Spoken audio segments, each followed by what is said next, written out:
ഞാനൊരു വീഡിയോ നിങ്ങളെ കാണിച്ചു തരാം. നിങ്ങൾ ജസ്റ്റ് ഒന്ന് കേട്ട് കഴിഞ്ഞ് ഇൻഷാ അല്ലാ നമുക്കതിന് മറുപടി കൊടുക്കാം. ഓക്കെ, കേട്ട് നോക്ക്. ഇൻഷാ അല്ലാ നിങ്ങൾക്ക് പരിചയമുള്ള മുഖമാണ് കേട്ടോ, അങ്ങനെ ആരും മറക്കാൻ വഴിയില്ല.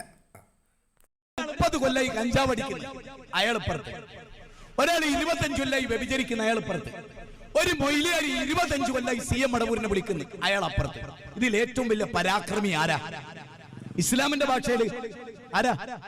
മൊയ്ലിയാർ അല്ലേ? അപ്പൊ അള്ളാഹ്ക്ക് ഏറ്റവും വെറുപ്പ് കേരളത്തിൽ ആരോടായിരിക്കും? കള്ളുടിയനോടാണോ, പെണ്ണിടിയനോടാണോ, കഞ്ചാവ് അടിക്കുന്നവരോടാണോ, അതോ മൊയ്ലിയാരോടാണോ, കാന്തപുരത്തിനോടാണോ അള്ളാഹ്ക്ക് ഏറ്റവും വെറുപ്പ്?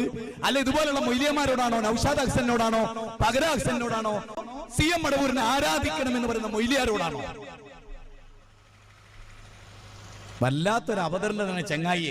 അന്റെ കാര്യം നിങ്ങൾക്ക് ആളെ നിങ്ങൾക്ക് മനസ്സിലായല്ലോ. ഇനി പ്രത്യേകിച്ച് പരിചയപ്പെടുത്തേണ്ട കാര്യമൊന്നുമില്ലല്ലോ. മുജാഹിദ് ബാലുശ്ശേരി അല്ലേ? അപ്പം അദ്ദേഹം പറഞ്ഞത് നാളെ മഹ്ശറയിൽ കള്ളുകുടിയനുണ്ട്, വ്യഭിചാരിയുണ്ട്, CM മടവൂരിനെ വിളിച്ചവർ ഉണ്ട്. എന്നാൽ ആദ്യം പിടിക്കുന്നത് ആരെയാണ്? CM മടവൂരിനെയാണ്. CM മടവൂരിനെ വിളിച്ചവരെയാണ് എന്നാ മുജാഹിദ് ബാലുശ്ശേരി പറയുന്നത്. ആൾ പറഞ്ഞ ശരിയാണ്. ആദ്യം പിടിക്കുന്നത് CM മടവൂർ റളിയല്ലാഹു അൻഹുവിനെ വിളിച്ചവരെയാണ്. പിടിച്ചിട്ട് ചെയ്യുന്ന പണി എന്ന് പറഞ്ഞാൽ സ്വർഗത്തിൽ കൊണ്ടിടലാണ്. എന്നാൽ ഇനി നമുക്കൊന്ന് പറയാം.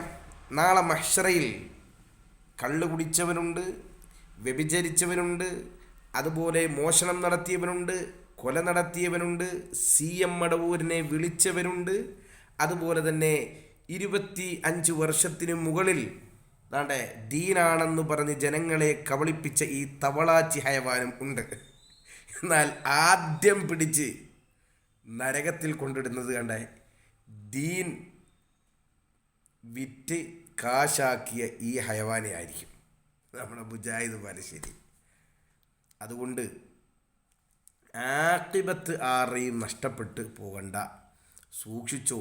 ഈ അവസാന കാലഘട്ടത്തിലെ അവതാരമായി, കള്ളത്തരത്തിൻ്റെ അവതാരമായി അവതരിച്ച ഈ സാധനത്തെയൊക്കെ സൂക്ഷിച്ച് നമ്മുടെ ഈമാൻ സംരക്ഷിച്ചോ എന്ന് മാത്രമാണ് ഓർമ്മപ്പെടുത്തുവാനുള്ള കാര്യം. ആള് പറയുന്നത് ഖുർആനായത്താണ്, പക്ഷേ ഖുർആൻ നോക്കിയാൽ കാണൂല. ആള് പറയുന്നത് ഖുർആനായത്താണെന്നാ പറയാ, ഖുർആൻ നോക്കിയാൽ കാണൂല. ആള് പല ഹദീസുകളും പറയും, ഹദീസ് ഗ്രന്ഥങ്ങളിൽ നോക്കിയാൽ ഹദീസ് കാണൂല. ആള് പലതിൻ്റെയും അർത്ഥം പറയും, ഒരു തഫ്സീറിലും കാണത്തുമില്ല. അപ്പം അത്രയുള്ള വിജ്ഞാനത്തിൻ്റെ കേന്ദ്രമെന്ന് പറയപ്പെടുന്ന വ്യക്തിയാണ് ആര്? നമ്മുടെ മുജാഹിദ് ബാലുശ്ശേരി. അതുകൊണ്ട് നമ്മുടെ ഈമാൻ നമ്മൾ സൂക്ഷിച്ചോ. മഅസ്സലാമ. അസ്സലാമു അലൈക്കും വറഹ്മത്തുള്ളാഹി വബറകാതുഹു.